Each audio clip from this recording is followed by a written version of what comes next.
Sci-Fi presents a classic sci-fi audiobook. You're listening to The Expendables by A.E. van Vogt. Welcome to this audiobook of The Expendables. This thrilling science fiction novella was first published in 1963 in Worlds of If magazine. Written by A.E. van Vogt, a prolific and influential figure in the golden age of science fiction, Van Vogt's works are known for their complex plots, philosophical questions, and exploration of the human condition in far future settings. The Expendables takes us into a future where humanity sends specialized crews on perilous missions to explore the most dangerous and mysterious regions of space. These explorers, labeled as expendable, must confront not only the unknown, but also the ethical implications of being considered disposable by those who sent them. As the crew ventures into an alien environment, they face harrowing challenges that push them to the limits of survival, forcing them to question the very nature of sacrifice and the value of their lives. We hope you enjoy this intense and thought-provoking exploration of survival, humanity, and sacrifice in the Expendables.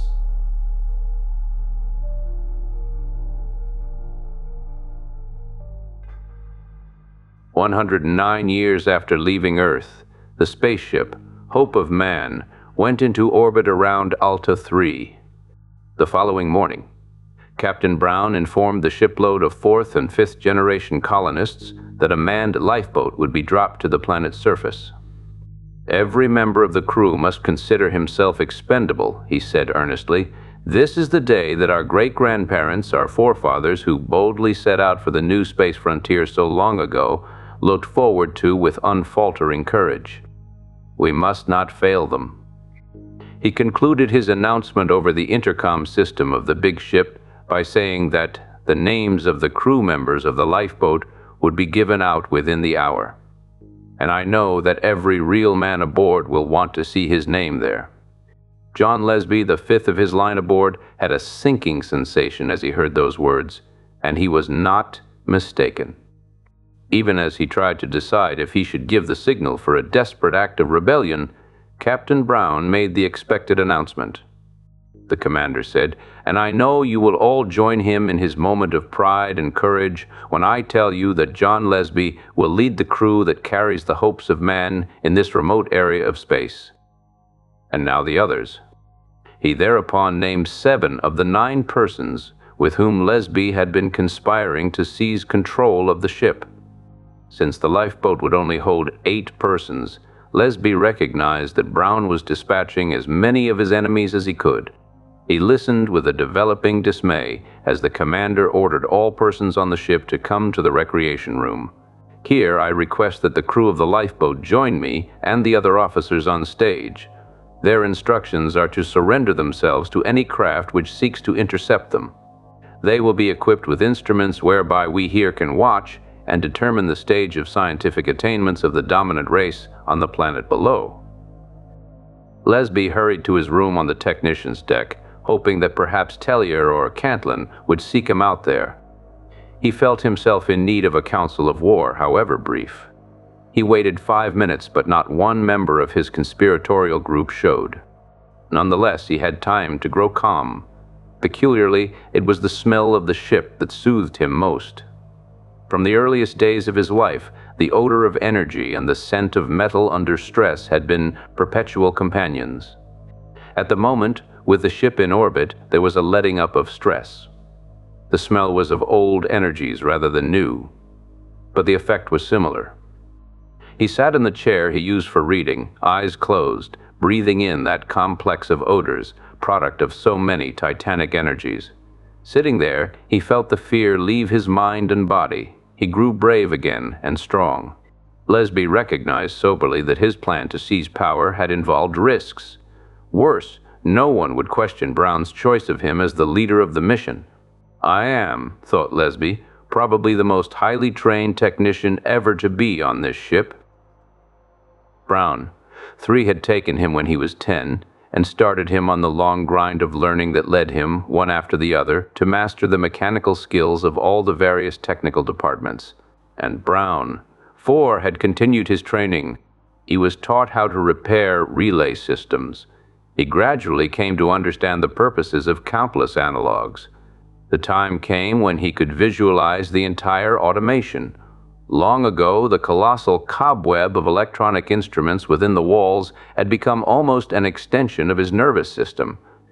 During those years of work and study, each daily apprenticeship chore left his slim body exhausted. After he came off duty, he sought a brief relaxation and usually retired to an early rest. He never did find the time to learn the intricate theory that underlay the ship's many operations. His father, while he was alive, had made numerous attempts to pass his knowledge on to his son. But it was hard to teach complexities to a tired and sleepy boy. Lesbee even felt slightly relieved when his parent died. It took the pressure off him. Since then, however, he had come to realize that the Browne family, by forcing a lesser skill on the descendant of the original commander of the ship, had won their greatest victory. As he headed finally for the recreation room, Lesbee found himself wondering, had the Brownes trained him with the intention of preparing him for such a mission as this? His eyes widened. If that was true, then his own conspiracy was merely an excuse.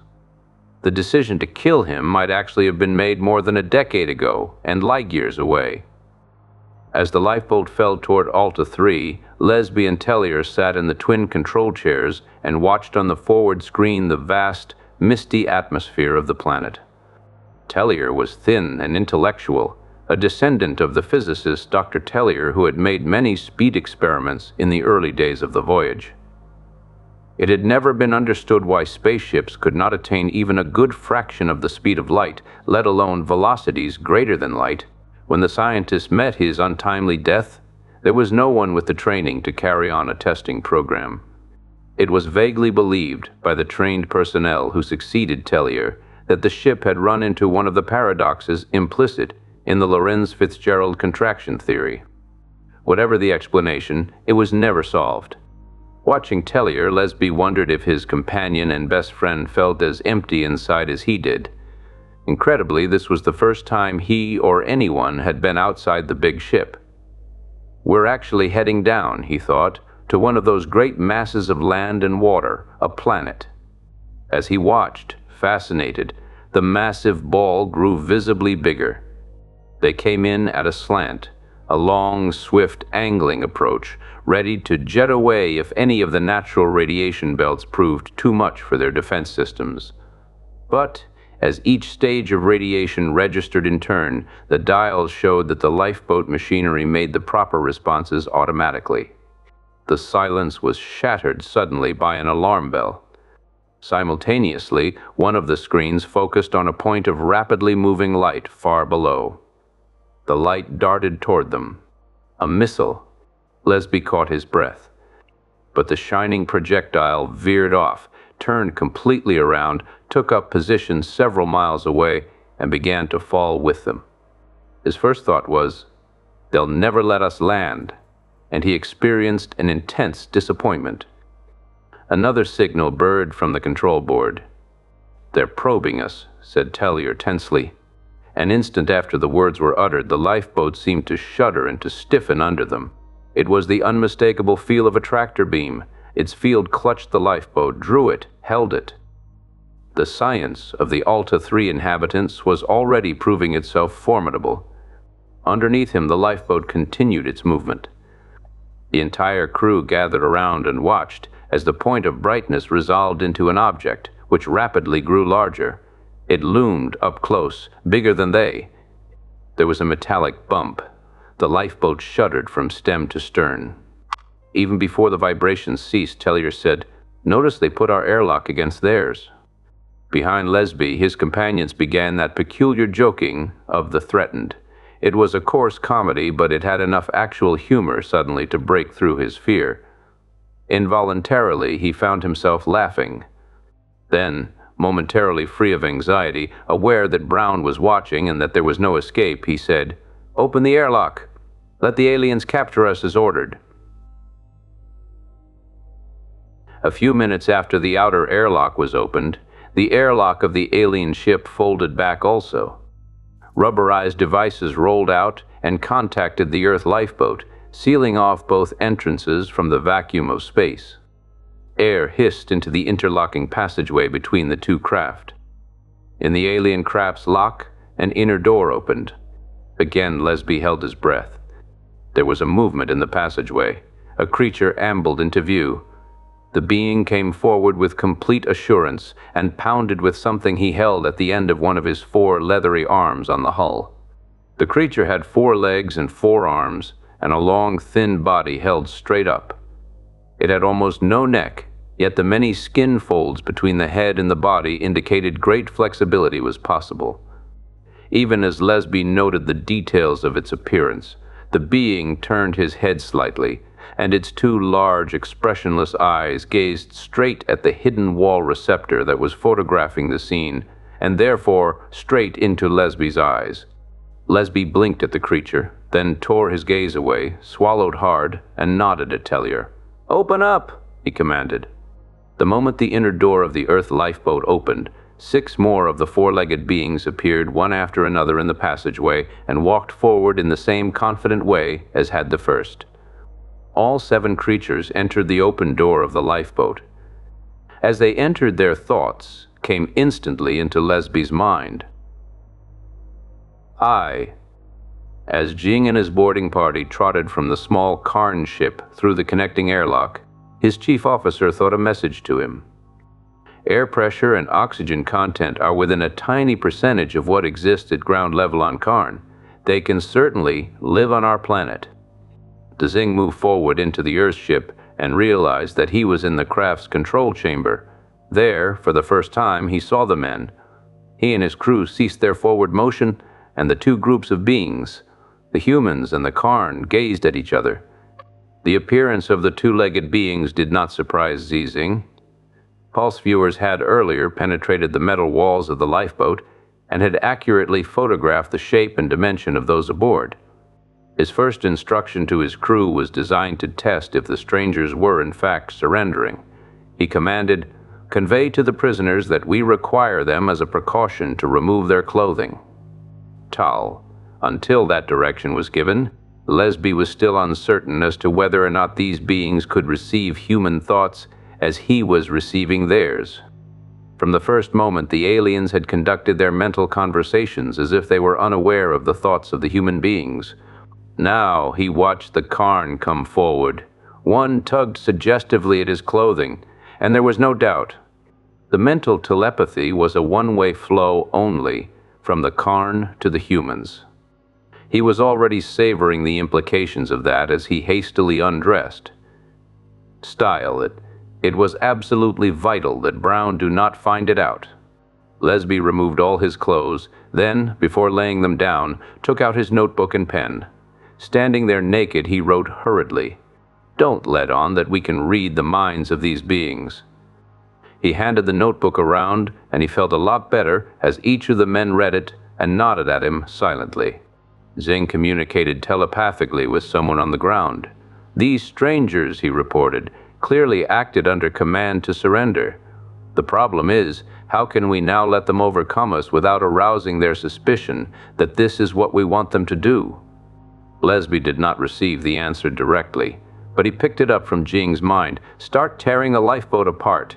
See if that brings a reaction." The members of the Karn boarding party went to work at once. Off came the control panels. Floor plates were melted and ripped up. Soon instruments, wiring, controls were exposed for examination. Most interesting of all to the aliens were the numerous computers and their accessories. Browne must have watched the destruction, for now, before the Karn could start wrecking the automatic machinery, his voice interjected, "Watch out, you men. I'm going to shut your airlock and cause your boat to make a sharp right turn in exactly 20 seconds. For Lesbee and Tellier, that simply meant sitting down in their chairs and turning them so that the acceleration pressure would press them against the backs. The other men sank to the ripped-up floor and braced themselves. Underneath Zing, the ship swerved. The turn began slowly, but it propelled him and his fellows over to one wall of the control room. There he grabbed with his numerous hands at some handholds that had suddenly moved out from the smooth metal. By the time the turn grew sharper, he had his 4 short legs braced, and he took the rest of the wide swing around with every part of his long, sleek-bodied taut. His companions did the same. Presently, the awful pressure eased up, and he was able to estimate that their new direction was almost at right angles to what it had been. He had reported what was happening while it was going on. Now, the answer came, keep on destroying, see what they do, and be prepared to succumb to anything that looks like a lethal attack. Lesbee wrote quickly in his notebook, "Our method of capturing them doesn't have to be subtle. They'll make it easy for us, so we can't lose." Lesbee waited tensely as the notebook was passed around. It was still hard for him to believe that no one else had noticed what he had about this boarding party. Tellier added a note of his own. It's obvious now that these beings were also instructed to consider themselves expendable. And that settled it for Lesbee. The others hadn't noticed what he had. He sighed with relief at the false analysis, for it gave him that most perfect of all advantages, that which derived from his special education. Apparently, he alone knew enough to have analyzed what these creatures were. The proof was in the immense clarity of their thoughts. Long ago, on Earth, it had been established that man had a faltering telepathic ability, which could be utilized consistently only by electronic amplification outside his brain. The amount of energy needed for the step-up process was enough to burn out brain nerves, if applied directly. Since the Karn were utilizing it directly, they couldn't be living beings. Therefore, Zing and his fellows were an advanced robot type. The true inhabitants of Alta 3 were not risking their own skins at all. Far more important to Lesbee, he could see how he might use these marvelous mechanisms to defeat Browne, take over the hope of man, and start the long journey back to Earth.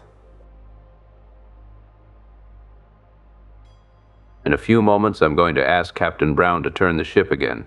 When he does, use our specimen gas guns. The men grinned with relief. "Consider it done," said Henker. Lesbee ordered the other 4 crewmen to be ready to use the specimen-holding devices at top speed. To Tellier, he said, "You take charge if anything happens to me." Then he wrote one more message in the notebook. "These beings will probably continue their mental intercommunication after they are apparently rendered unconscious. Pay no attention and do not comment on it in any way." He felt a lot better when that statement also had been read by the others, and the notebook was once more in his possession. Quickly, he spoke to the screen. "Captain Browne, make another turn, just enough to pin them." And so they captured Zing and his crew. As he had expected, the Karn continued their telepathic conversation. Zing reported to his ground contact, "I think we did that rather well." There must have been an answering message from below, because he went on, "Yes, Commander. We are now prisoners as per your instructions, and shall await events. The imprisoning method. Each of us is pinned down by a machine which has been placed astride us, with the main section adjusted to the contour of our bodies. A series of rigid metal appendages fasten our arms and legs. All these devices are electronically controlled, and we can of course escape at any time. Naturally, such action is for later." Lesbee was chilled by the analysis, but for Expendables there was no turning back. He ordered his men, "Get dressed, then start repairing the ship. Put all the floor plates back except the section at G8.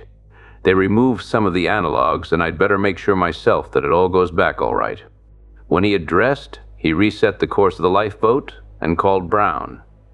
The screen lit up after a moment, and there staring back at him was the unhappy countenance of the 40-year-old officer. Browne said glumly, "I want to congratulate you and your crew on your accomplishments. It would seem that we have a small scientific superiority over this race, and that we can attempt a limited landing." Since there would never be a landing on Alta 3, Lesbee simply waited without comment, as Browne seemed lost in thought. The officer stirred finally. He still seemed uncertain. "Mr. Lesbee," he said, "as you must understand, this is an extremely dangerous situation for me and," he added hastily, "for this entire expedition." What struck Lesbee, as he heard those words, was that Browne was not going to let him back on the ship, but he had to get aboard to accomplish his own purpose. He thought, "I'll have to bring this whole conspiracy out into the open and apparently make a compromise offer." He drew a deep breath, gazed straight into the eyes of Browne's image on the screen, and said, with the complete courage of a man for whom there is no turning back, "It seems to me, sir, that we have two alternatives. We can resolve all these personal problems either through a democratic election or by a joint captaincy, you being one of the captains and I being the other." To any other person who might have been listening, the remark must have seemed a complete non sequitur. Browne, however, understood its relevance. He said with a sneer, "So you're out in the open. Well, let me tell you, Mr. Lesbee, there was never any talk of elections when the Lesbees were in power, and for a very good reason. A spaceship requires a technical aristocracy to command it. As for a joint captaincy, it wouldn't work."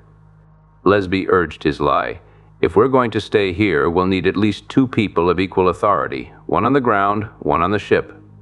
"I couldn't trust you on the ship," said Browne flatly. "Then you be on the ship," Lesbee proposed. "All such practical details can be arranged." The older man must have been almost beside himself with the intensity of his own feelings on this subject. He flashed, "Your family has been out of power for over 50 years. How can you still feel that you have any rights?" Lesbee countered, "How come you still know what I'm talking about?" Browne said, a grinding rage in his tone, "The concept of inherited power was introduced by the first Lesbee. It was never planned." "But here you are," said Lesbee, "yourself a beneficiary of inherited power." Browne said from between clenched teeth, "It's absolutely ridiculous that the Earth government, which was in power when the ship left, and every member of which has been long dead, should appoint somebody to a command position, and that now his descendants think that command post should be his and his family's for all time." Lesbee was silent, startled by the dark emotions he had uncovered in the man. He felt even more justified, if that were possible, and advanced his next suggestion without a qualm. "Captain, this is a crisis. We should postpone our private struggle. Why don't we bring one of these prisoners aboard so that we can question him by use of films or play acting? Later, we can discuss your situation and mine." He saw from the look on Browne's face that the reasonableness of the suggestion and its potentialities were penetrating. Browne said quickly, "Only you come aboard, and with one prisoner only, no one else." Lesbee felt a dizzying thrill as the man responded to his bait. He thought, "It's like an exercise in logic. He'll try to murder me as soon as he gets me alone and is satisfied that he can attack without danger to himself. But that very scheme is what will get me aboard, and I've got to get on the ship to carry out my plan." Browne was frowning. He said in a concerned tone, "Mr. Lesbee, can you think of any reason why we should not bring one of these beings aboard?" Lesbee shook his head. "No reason, sir," he lied. Browne seemed to come to a decision. "Very well. I'll see you shortly, and we can then discuss additional details." Lesbee dared not say another word. He nodded and broke the connection, shuddering, disturbed, uneasy. "But," he thought, "what else can we do?" He turned his attention to the part of the floor that had been left open for him. Quickly, he bent down and studied the codes on each of the programming units, as if he were seeking exactly the right ones that had originally been in those slots. He found the series he wanted, an intricate system of cross-connected units that had originally been designed to program a remote control landing system, an advanced Waldo mechanism capable of landing the craft on a planet and taking off again, all directed on the pulse level of human thought. He slid each unit of the series into its sequential position and locked it in. Then, that important task completed, he picked up the remote control attachment for the series and casually put it in his pocket. He returned to the control board and spent several minutes examining the wiring and comparing it with a wall chart. A number of wires had been torn loose. These he now reconnected, and at the same time he managed with a twist of his pliers to short-circuit a key relay of the remote control pilot. Lesbee replaced the panel itself loosely. There was no time to connect it properly, and since he could easily justify his next move, he pulled a cage out of the storeroom. Into this he hoisted Jing, manacles and all. Before lowering the lid, he rigged into the cage a simple resistor that would prevent the Karn from broadcasting on the human thought level. The device was simple, merely in that it was not selective. It had an on-off switch which triggered, or stopped, energy flow in the metal walls on the thought level. When the device was installed, Lesbee slipped the tiny remote control for it into his other pocket. He did not activate the control, not yet. From the cage, Zing telepathed. It is significant that these beings have selected me for this special attention. We might conclude that it is a matter of mathematical accident, or else that they are very observant and so noticed that I was the one who directed activities. Whatever the reason, it would be foolish to turn back now. A bell began to ring.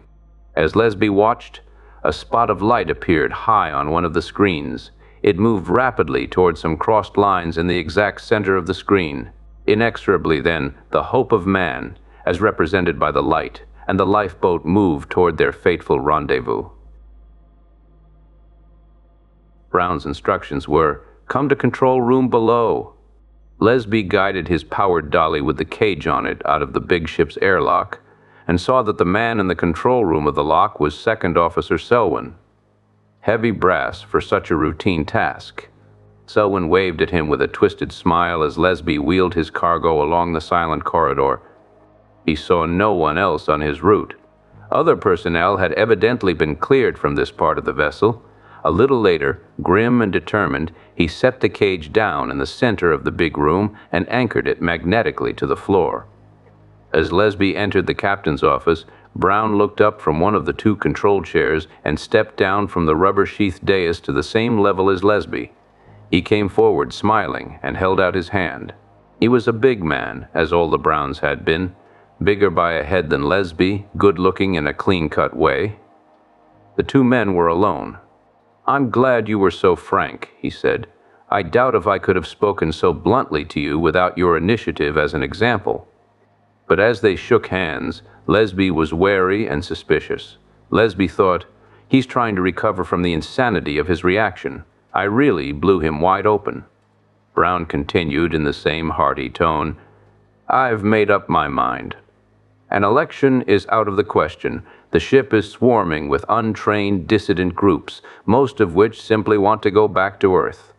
Lesbee, who had the same desire, was discreetly silent. Browne said, "You'll be ground captain, I'll be ship captain. Why don't we sit down right now and work out a communique on which we can agree and that I can read over the intercom to the others?" As Lesbee seated himself in the chair beside Browne, he was thinking, "What can be gained from publicly naming me ground captain?" He concluded finally, cynically, that the older man could gain the confidence of John Lesbee, lull him, lead him on, delude him, destroy him. Surreptitiously, Lesbee examined the room.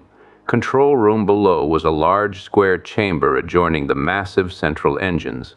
Its control board was a duplicate of the one on the bridge located at the top of the ship.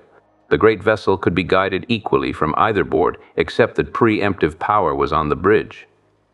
The officer of the watch was given the right to make merit decisions in an emergency.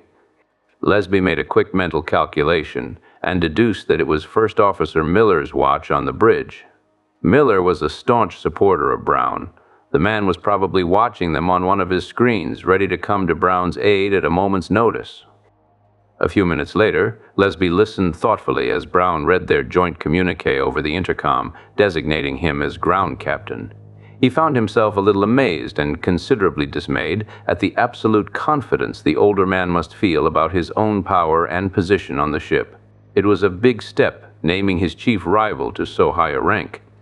Browne's next act was equally surprising. While they were still on the viewers, Browne reached over, clapped Lesbee affectionately on the shoulders, and said to the watching audience, "As you all know, John is the only direct descendant of the original captain. No one knows exactly what happened 100 years ago when my grandfather first took command. But I remember the old man always felt that only he understood how things should be. I doubt if he had any confidence in any young whippersnapper over whom he did not have complete control. I often felt that my father was the victim rather than the beneficiary of my grandfather's temper and feelings of superiority." Browne smiled engagingly.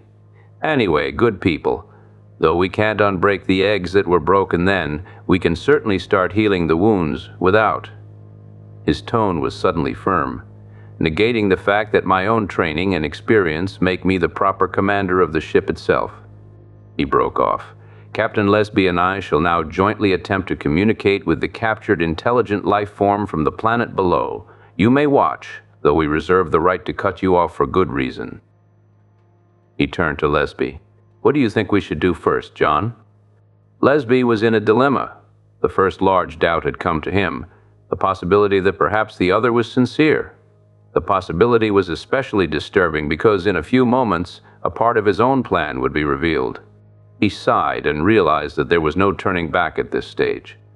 He thought, "We'll have to bring the entire madness out into the open, and only then can we begin to consider agreement as real." Aloud, he said in a steady voice, "Why not bring the prisoner out where we can see him?" As the tractor beam lifted Jing out of the cage, and thus away from the energies that had suppressed his thought waves, the Karn telepath to his contact on Alta III had been held in a confined space, the metal of which was energized against communication. "I shall now attempt to perceive and evaluate the condition and performance of this ship."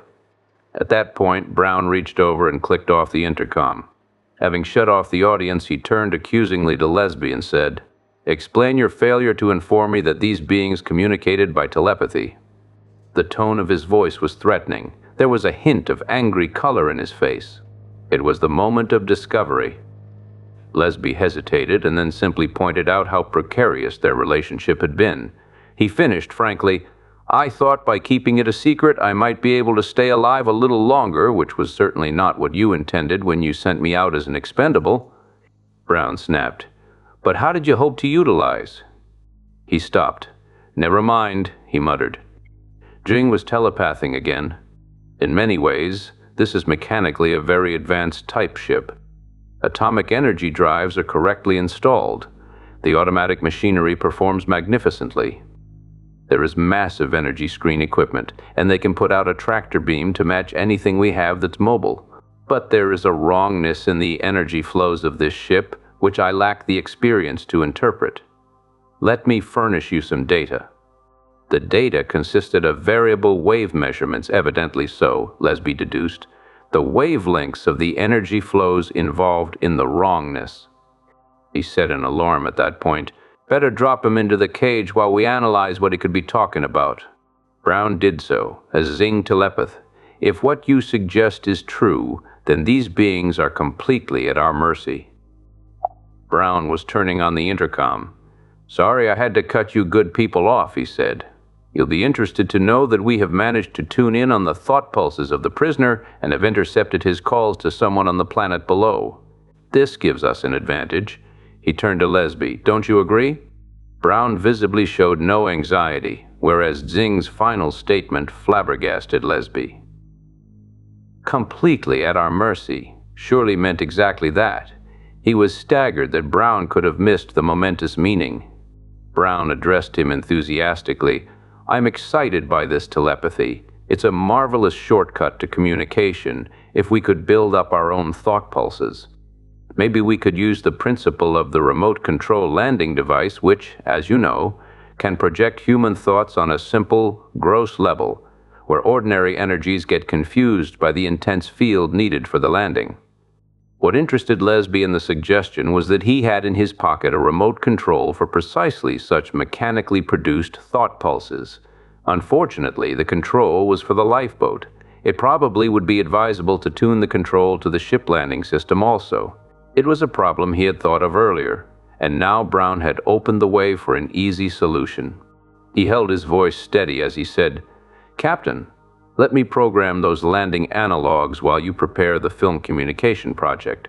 That way, we can be ready for him either way." Browne seemed to be completely trusting, for he agreed at once. At Browne's direction, a film projector was wheeled in. It was swiftly mounted on solid connections at one end of the room. The cameraman and third officer Mindell, who had come in with him, strapped themselves into two adjoining chairs attached to the projector and were evidently ready. While this was going on, Lesbee called various technical personnel. Only one technician protested. "But, John," he said, "that way we have a double control, with the lifeboat control having preemption over the ship. That's very unusual." It was unusual, but it was the lifeboat control that was in his pocket where he could reach it quickly, and so he said adamantly, "Do you want to talk to Captain Browne? Do you want his okay?" "No, no." The technician's doubts seemed to subside. "I heard you being named joint captain. You're the boss. It shall be done." Lesbee put down the closed-circuit phone into which he had been talking and turned. It was then he saw that the film was ready to roll and that Browne had his fingers on the controls of the tractor beam. The older man stared at him questioningly. "Shall I go ahead?" he asked. At this penultimate moment, Lesbee had a qualm. Almost immediately he realized that the only alternative to what Browne planned was that he reveal his own secret knowledge. He hesitated, torn by doubts. Then, "Will you turn that off?" He indicated the intercom. Browne said to the audience, "We'll bring you in again on this in a minute, good people." He broke the connection and gazed questioningly at Lesbee. Whereupon Lesbee said in a low voice, "Captain, I should inform you that I brought the Karn aboard in the hope of using him against you." "Well, that is a frank and open admission," the officer replied very softly. "I mentioned this," said Lesbee, "because if you had similar ulterior motives, we should clear the air completely before proceeding with this attempt at communication." A blossom of color spread from Browne's neck over his face. At last he said slowly, "I don't know how I can convince you, but I had no schemes." Lesbee gazed at Browne's open countenance, and suddenly he realized that the officer was sincere. Browne had accepted the compromise. The solution of a joint captaincy was agreeable to him. Sitting there, Lesbee experienced an enormous joy. Seconds went by before he realized what underlay the intense, pleasurable excitement. It was simply the discovery that communication worked. You could tell your truth and get a hearing if it made sense. It seemed to him that his truth made a lot of sense. He was offering Browne peace aboard the ship. Peace, at a price, of course, but still peace. And in this severe emergency, Browne recognized the entire validity of the solution. So it was now evident to Lesbee. Without further hesitation, he told Browne that the creatures who had boarded the lifeboat were robots, not alive at all. Browne was nodding thoughtfully. Finally he said, "But I don't see how this could be utilized to take over the ship." Lesbee said patiently, "As you know, sir, the remote landing control system includes 5 principal ideas which are projected very forcibly on the thought level. 3 of these are for guidance, up, down, and sideways. Intense magnetic fields, any one of which could partially jam a complex robot's thinking processes. The 4th and 5th are instructions to blast either up or down. The force of the blast depends on how far the control is turned on. Since the energy used is overwhelming, those simple commands would take preemption over the robot. When that first one came aboard the lifeboat, I had a scan receiver non-detectable on him. This registered 2 power sources, one pointing forward, one backward, from the chest level. That's why I had him on his back when I brought him in here. But the fact is, I could have had him tilted and pointing at a target, and activated either Control 4 or 5, thus destroying whatever was in the path of the resulting blast. Naturally, I took all possible precautions to make sure that this did not happen until you had indicated what you intended to do. One of these precautions would enable us to catch this creature's thoughts without." As he was speaking, he eagerly put his hand into his pocket, intending to show the older man the tiny on-off control device by which, when it was off, they would be able to read Xing's thoughts without removing him from the cage. He stopped short in his explanation, because an ugly expression had come suddenly into Browne's face. The big man glanced at Third Officer Mindell. "Well, Dan," he said, "do you think that's it?" Lesbee noticed with shock that Mindell had on sound-amplifying earphones. He must have overheard every word that Browne and he had spoken to each other. Mindell nodded. "Yes, Captain," he said, "I very definitely think he has now told us what we wanted to find out." Lesbee grew aware that Browne had released himself from his acceleration safety belt and was stepping away from his seat. The officer turned and, standing very straight, said in a formal tone, "Technician Lesbee, we have heard your admission of gross dereliction of duty, conspiracy to overthrow the lawful government of this ship, scheme to utilize alien creatures to destroy human beings, and confession of other unspeakable crimes. In this extremely dangerous situation, summary execution without formal trial is justified. I therefore sentence you to death and order, Third Officer Dan Mindell, II." He faltered and came to a stop. Two things had been happening as he talked. Lesbee squeezed the off switch of the cage control, an entirely automatic gesture, convulsive, a spasmodic movement, result of his dismay. It was a mindless gesture. So far as he knew consciously, freeing Xing's thoughts had no useful possibility for him. His only real hope, as he realized almost immediately, was to get his other hand into his remaining coat pocket and with it manipulate the remote control landing device, the secret of which he had so naively revealed to Browne. The second thing that happened was that Xing, released from mental control, telepathed. Free again, and this time, of course, permanently. I have just now activated by remote control the relays that will in a few moments start the engines of this ship, and I have naturally reset the mechanism for controlling the rate of acceleration. His thoughts must have impinged progressively on Browne, for it was at that point that the officer paused uncertainly. Xing continued, "I verified your analysis. This vessel does not have the internal energy flows of an interstellar ship. These two-legged beings have therefore failed to achieve the light speed effect, which alone makes possible trans-light velocities. I suspect they have taken many generations to make this journey, are far indeed for their home base, and I'm sure I can capture them all." Lesbee reached over, tripped on the intercom, and yelled at the screen, "All stations prepare for emergency acceleration. Grab anything." To Browne he shouted, "Get to your seat quick." His actions were automatic responses to danger. Only after the words were spoken did it occur to him that he had no interest in the survival of Captain Browne, and that in fact the only reason the man was in danger was because he had stepped away from his safety belt, so that Mindell's blaster would kill Lesbee without damaging Browne. Browne evidently understood his danger. He started toward the control chair from which he had released himself only moments before. His reaching hands were still a foot or more from it when the impact of acceleration. One stopped him. He stood there trembling like a man who had struck an invisible but palpable wall. The next instant, acceleration. Two caught him and thrust him on his back to the floor.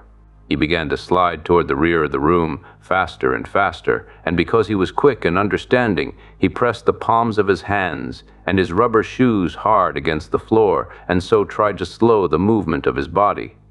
Lesbee was picturing other people elsewhere in the ship desperately trying to save themselves. He groaned, for the commander's failure was probably being duplicated everywhere. Even as he had that thought, Acceleration 3 caught Browne. Like a rock propelled by a catapult, he shot toward the rear wall. It was cushioned to protect human beings, and so it reacted like rubber, bouncing him a little. But the stuff had only momentary resilience. Acceleration 4 pinned Browne halfway into the cushioned wall. From its imprisoning depths he managed a strangled yell. "Lesbee, put a tractor beam on me. Save me. I'll make it up to you. Acceleration." 5 choked off the words. The man's appeal brought momentary wonder to Lesbee. He was amazed that Browne hoped for mercy after what had happened. Browne's anguished words did produce one effect in him. They reminded him that there was something he must do. He forced his hand and his arm to the control board and focused a tractor beam that firmly captured Third Officer Mindell and the cameraman. His intense effort was barely in time. Acceleration followed acceleration, making movement impossible. The time between each surge of increased speed grew longer. The slow minutes lengthened into what seemed an hour, then many hours. Lesbee was held in his chair as if he were gripped by hands of steel. His eyes felt glassy. His body had long since lost all feeling. He noticed something. The rate of acceleration was different from what the original Tellier had prescribed long ago. The actual increase in forward pressure each time was less. He realized something else. For a long time, no thoughts had come from the Karn. Suddenly, he felt an odd shift in speed. A physical sensation of slight, very slight, angular movement accompanied the maneuver. Slowly, the metal-like bands let go of his body. The numb feeling was replaced by the pricking as of thousands of tiny needles. Instead of muscle-compressing acceleration, there was only a steady pressure. It was the pressure that he had in the past equated with gravity. Lesbee stirred hopefully, and when he felt himself move, realized what had happened. The artificial gravity had been shut off. Simultaneously, the ship had made a half-turn within its outer shell. The drive power was now coming from below, a constant one-gravity thrust. At this late moment, he plunged his hand into the pocket which held the remote control for the pilotless landing mechanism and activated it. That ought to turn on his thoughts, he told himself savagely. But if Xing was telepathing to his masters, it was no longer on the human thought level, so Lesbee concluded unhappily. The ether was silent. He now grew aware of something more. The ship smelled different, better, cleaner, purer. Lesbee's gaze snapped over to the speed dials on the control board. The figures registering there were unbelievable. They indicated that the spaceship was traveling at a solid fraction of the speed of light. Lesbee stared at the numbers incredulously. We didn't have time, he thought. How could we go so fast so quickly, in hours only to near the speed of light? Sitting there, breathing hard, fighting to recover from the effects of that prolonged speed-up, he felt the fantastic reality of the universe. During all this slow century of flight through space, the hope of man had had the potential for this vastly greater velocity. He visualized the acceleration series so expertly programmed by Xing as having achieved a shift to a new state of matter in motion. The light speed effect, the Karn robot had called it. And Tellier missed it, he thought. All those experiments the physicist had performed so painstakingly and left a record of had missed the great discovery. Missed it. And so a shipload of human beings had wandered for generations through the black deeps of interstellar space. Across the room, Browne was climbing groggily to his feet. He muttered, "Better get back to control chair." He had taken only a few uncertain steps when a realization seemed to strike him. He looked up then and stared wildly at Lesbee. "Oh," he said. The sound came from the gut level, a gasp of horrified understanding. As he slapped a complex of tractor beams on Browne, Lesbee said, "That's right. You're looking at your enemy. Better start talking. We haven't much time." Browne was pale now, but his mouth had been left free, and so he was able to say huskily, "I did what any lawful government does in an emergency. I dealt with treason summarily, taking time only to find out what it consisted of." Lesbee had had another thought, this time about Miller on the bridge. Hastily, he swung Browne over in front of him. "Hand me your blaster," he said. "Stock first." He freed the other's arm so that he could reach into the holster and take it out. Lesbee felt a lot better when he had the weapon, but still another idea had come to him. He said harshly, "I want to lift you over to the cage, and I don't want First Officer Miller to interfere. Get that, Mr. Miller?" There was no answer from the screen. Browne said uneasily, "Why over to the cage?" Lesbee did not answer right away. Silently, he manipulated the tractor beam control until Browne was in position. Having gotten him there, Lesbee hesitated. What bothered him was, why had the Karn's thought impulses ceased? He had an awful feeling that something was very wrong indeed. He gulped and said, "Raise the lid." Again he freed Browne's arm. The big man reached over gingerly, unfastened the catch, and then drew back and glanced questioningly at Lesbee. "Look inside," Lesbee commanded. Browne said scathingly, "You don't think for 1 second that?" He stopped, for he was peering into the cage. He uttered a cry. "He's gone." Lesbee discussed the disappearance with Browne. It was an abrupt decision on his part to do so. The question of where Zing might have got to was not something he should merely turn over in his own head. He began by pointing at the dials from which the immense speed of the ship could be computed, and then, when that meaning was absorbed by the older man, said simply, "What happened? Where did he go? And how could we speed up to just under 86,000 miles a second in so short a time?" He had lowered the big man to the floor, and now he took some of the tension from the tractor beam but did not release the power. Browne stood in apparent deep thought. Finally, he nodded. "All right," he said. "I know what happened." "Tell me." Browne changed the subject, said in a deliberate tone, "What are you going to do with me?" Lesbee stared at him for a moment unbelievingly. "You're going to withhold this information?" he demanded. Browne spread his hands. "What else can I do? Till I know my fate, I have nothing to lose." Lesbee suppressed a strong impulse to rush over and strike his prisoner. He said finally, "In your judgment, is this delay dangerous?" Browne was silent, but a bead of sweat trickled down his cheek. "I have nothing to lose," he repeated. The expression in Lesbee's face must have alarmed him, for he went on quickly. "Look, there's no need for you to conspire anymore. What you really want is to go home, isn't it? Don't you see, with this new method of acceleration, we can make it to Earth in a few months." He stopped. He seemed momentarily uncertain. Lesbee snapped angrily. "Who are you trying to fool? Months! We're a dozen light years in actual distance from Earth." "You mean years, not months." Browne hesitated then. "All right, a few years, but at least not a lifetime. So if you'll promise not to scheme against me further, I'll promise." "You'll promise?"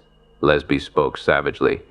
He had been taken aback by Browne's instant attempt at blackmail, but the momentary sense of defeat was gone. He knew with a stubborn rage that he would stand for no nonsense. He said in an uncompromising voice, "Mr. Browne, 20 seconds after I stop speaking, you start talking. If you don't, I'll batter you against these walls. I mean it."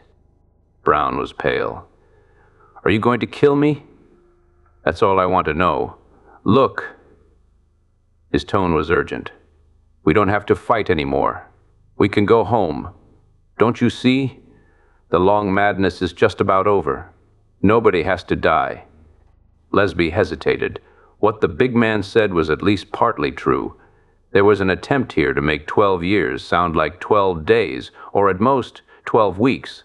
But the fact was, it was a short period compared to the century-long journey which, at one time, had been the only possibility.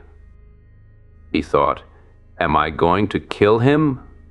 It was hard to believe that he would under the circumstances. All right. If not death, then what? He sat there uncertain. The vital seconds went by, and he could see no solution. He thought finally, in desperation, "I'll have to give in for the moment. Even a minute thinking about this is absolutely crazy."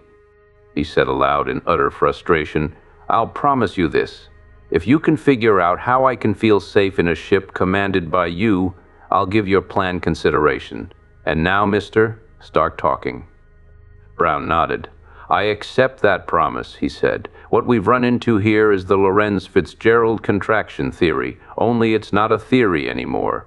We're living the reality of it." Lesbee argued, "But it only took us a few hours to get to the speed of light." Browne said, "As we approach light speed, space foreshortens and time compresses. What seemed like a few hours would be days in normal time and space." What Browne explained then was different rather than difficult. Lesbee had to blink his mind, to shut out the glare of his old ideas and habits of thought, so that the more subtle shades of superspeed phenomena could shine through into his awareness. The time compression, as Browne explained it, was gradational. The rapid initial series of accelerations were obviously designed to pin down the personnel of the ship. Subsequent increments would be according to what was necessary to attain the ultra-speed finally achieved. Since the drive was still on, it was clear that some resistance was being encountered, perhaps from the fabric of space itself. It was no time to discuss technical details. Lesbee accepted the remarkable reality and said quickly, "Yes, but where is Dzing?" "My guess," said Browne, is that he did not come along. How do you mean? The space-time foreshortening did not affect him. But, Lesbee began blankly. Look, said Browne harshly, don't ask me how he did it. My picture is, he stayed in the cage till after the acceleration stopped.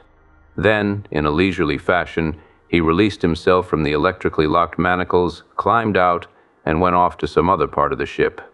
He wouldn't have to hurry, since by this time he was operating at a rate of, say, 500 times faster than our living pace. Lesbee said, but that means he's been out there for hours. His time. What's he been up to? Browne admitted that he had no answer for that. But you can see, he pointed out anxiously, that I meant what I said about going back to Earth. We have no business in this part of space. These beings are far ahead of us scientifically. His purpose was obviously to persuade. Lesbee thought, he's back to our fight. That's more important to him than any damage the real enemy is causing. A vague recollection came of the things he had read about the struggle for power throughout Earth history. How men intrigued for supremacy while vast hordes of the invader battered down the gates. Browne was a true spiritual descendant of all those mad people. Slowly, Lesbee turned and faced the big board. What was baffling to him was, what could you do against a being who moved 500 times as fast as you did? He had a sudden sense of awe, a picture. At any given instant, Zing was a blur, a spot of light, a movement so rapid that even as the gaze lighted on him, he was gone to the other end of the ship and back. Yet Lesbee knew it took time to traverse the great ship from end to end. 20, even 25 minutes was normal walking time for a human being going along the corridor known as Center A. It would take the Karn a full 6 seconds there and back. In its way, that was a significant span of time, but after Lesbee had considered it for a moment, he felt appalled. What could they do against a creature who had so great a time differential in his favor?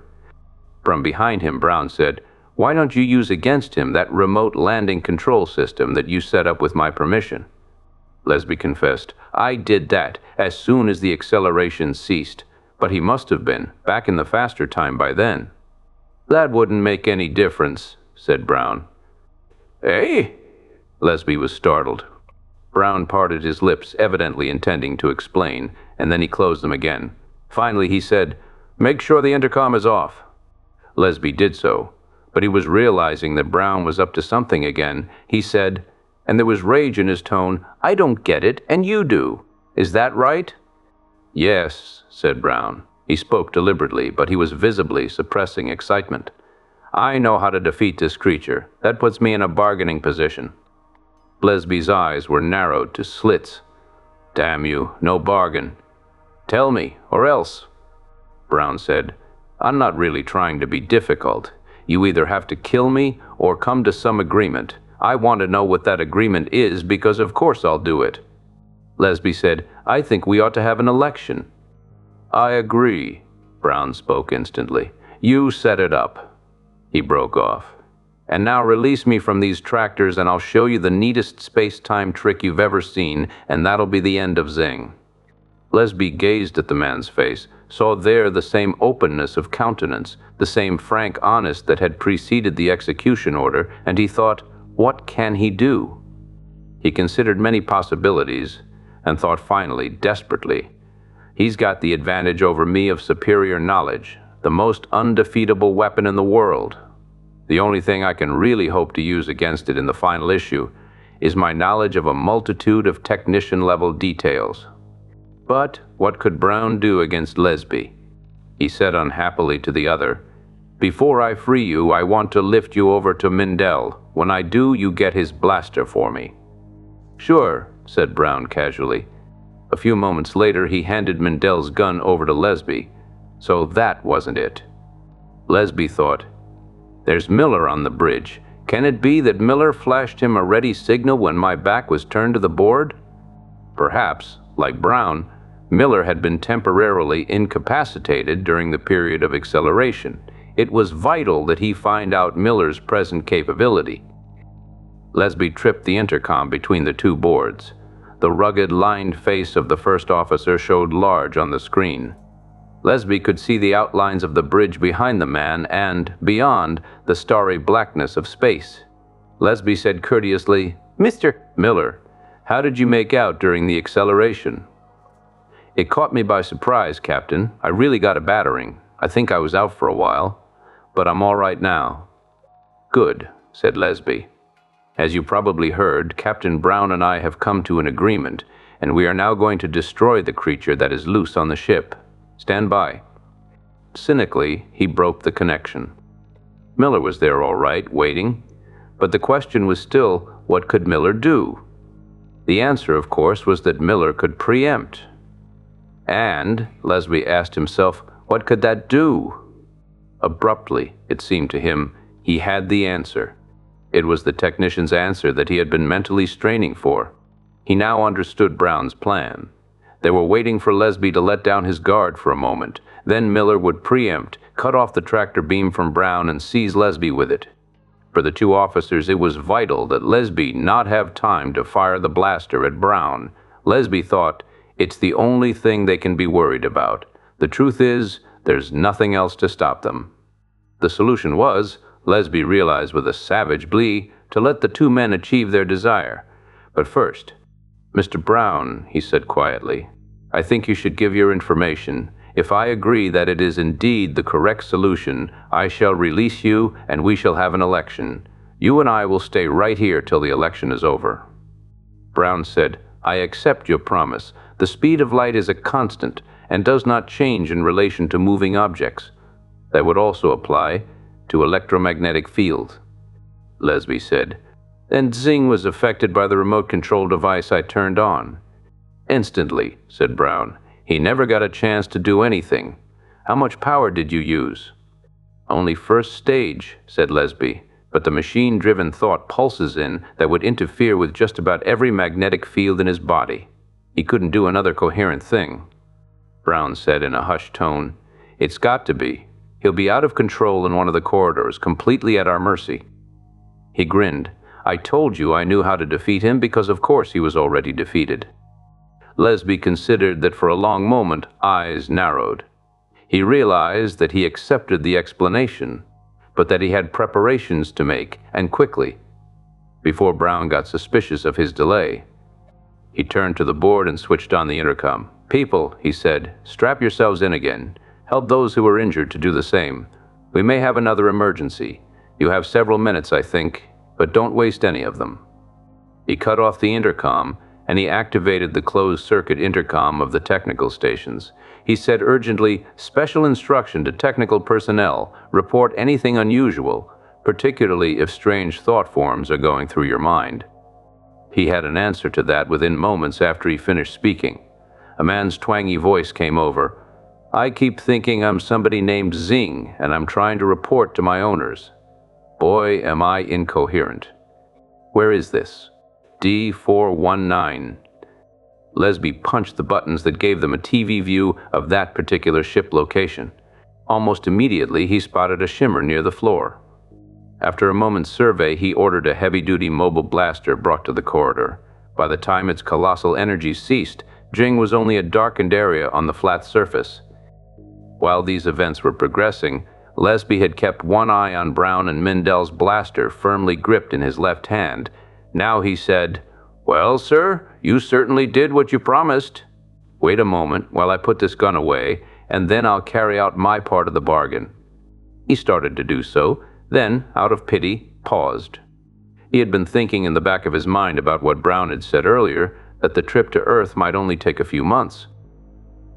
The officer had backed away from that statement, but it had been bothering Lesbee ever since. If it were true, then it was indeed a fact that nobody need die. He said quickly, "What was your reason for saying that the journey home would only take, well, less than a year?" "It's the tremendous time compression," Browne explained eagerly. "The distance, as you pointed out, is over 12 light years. But with a time ratio of 3, 4, or 500 to 1, we'll make it in less than a month. When I first started to say that, I could see that the figures were incomprehensible to you in your tense mood. In fact, I could scarcely believe them myself." Lesbee said, staggered, "We can get back to Earth in a couple of weeks. My God," he broke off, said urgently, Look, I accept you as commander. We don't need an election. The status quo is good enough for any short period of time. Do you agree?" "Of course," said Browne. "That's the point I've been trying to make." As he spoke, his face was utterly guileless. Lesbee gazed at that mask of innocence, and he thought hopelessly, "What's wrong? Why isn't he really agreeing? Is it because he doesn't want to lose his command so quickly?" Sitting there, unhappily fighting for the other's life, he tried to place himself mentally in the position of the commander of a vessel, tried to look at the prospect of a return to view. It was hard to picture such a reality. But presently it seemed to him that he understood. He said gently, feeling his way, "It would be kind of a shame to return without having made a successful landing anywhere. With this new speed, we could visit a dozen sun systems and still get home in a year." The look that came into Browne's face for a fleeting moment told Lesbee that he had penetrated to the thought in the man's mind. The next instant, Browne was shaking his head vigorously. "This is no time for side excursions," he said. "We'll leave explorations of new star systems to future expeditions. The people of this ship have served their term. We go straight home." Browne's face was now completely relaxed. His blue eyes shone with truth and sincerity. There was nothing further that Lesbee could say. The gulf between Browne and himself could not be bridged. The commander had to kill his rival so that he might finally return to Earth and report that the mission of the hope of man was accomplished. In the most deliberate fashion, Lesbee shoved the blaster into the inner pocket of his coat. Then, as if he were being careful, he used the tractor beam to push Browne about 4 feet away. There he set him down, released him from the beam, and, with the same deliberateness, drew his hand away from the tractor controls. Thus he made himself completely defenseless. It was the moment of vulnerability. Browne leaped at him, yelling, "Miller, preempt!"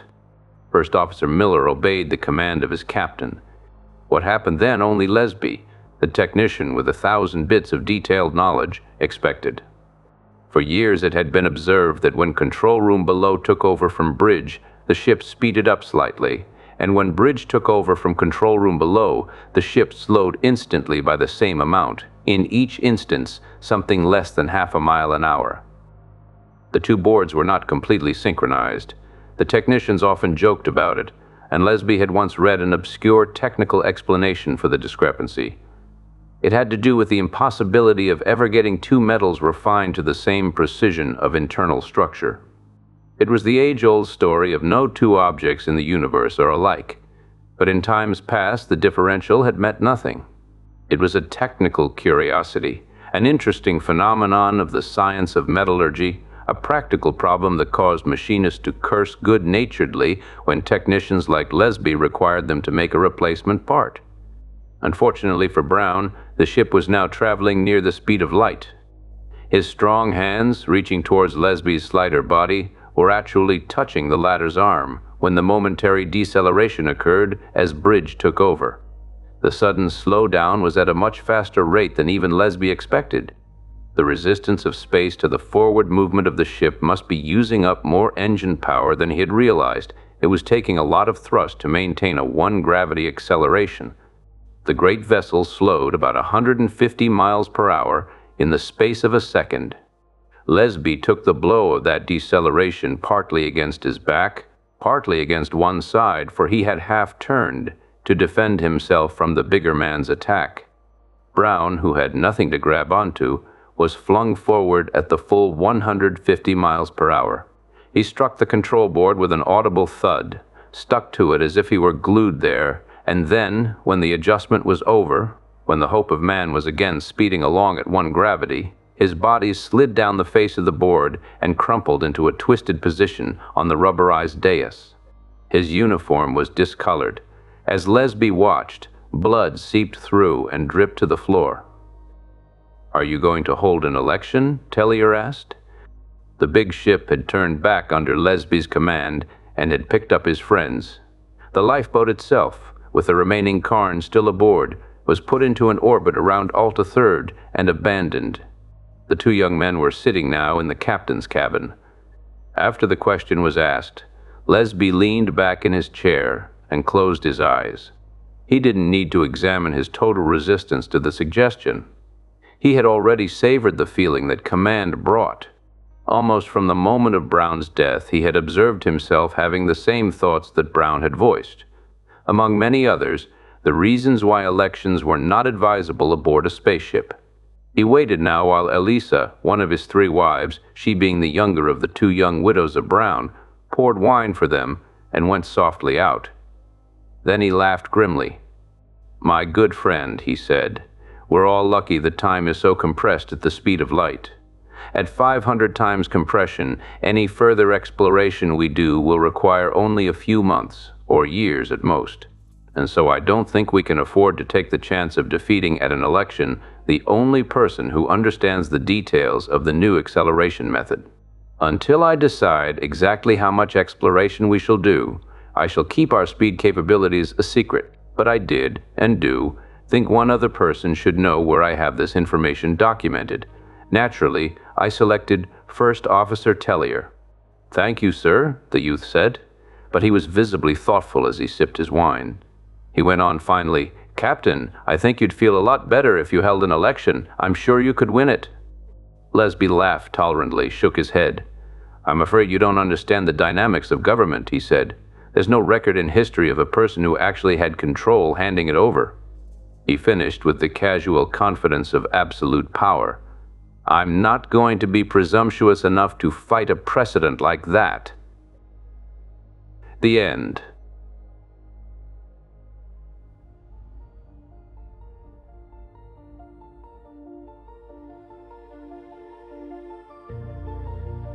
Thank you for listening to The Expendables by A.E. Van Vogt.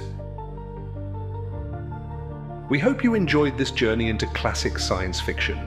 If you'd like to explore more timeless stories, be sure to visit our channel, where you'll find a wide selection of audiobooks ranging from science fiction to adventure, non-fiction, documentary, and more. If you enjoyed this audiobook, don't forget to like the video, subscribe to the channel, and leave a comment letting us know which stories you'd like to hear next. Your engagement helps us continue to bring classic literature to life for listeners like you. Visit our channel page to discover more great audiobooks that may pique your interest. Thank you again for listening, and we look forward to having you with us on our next adventure.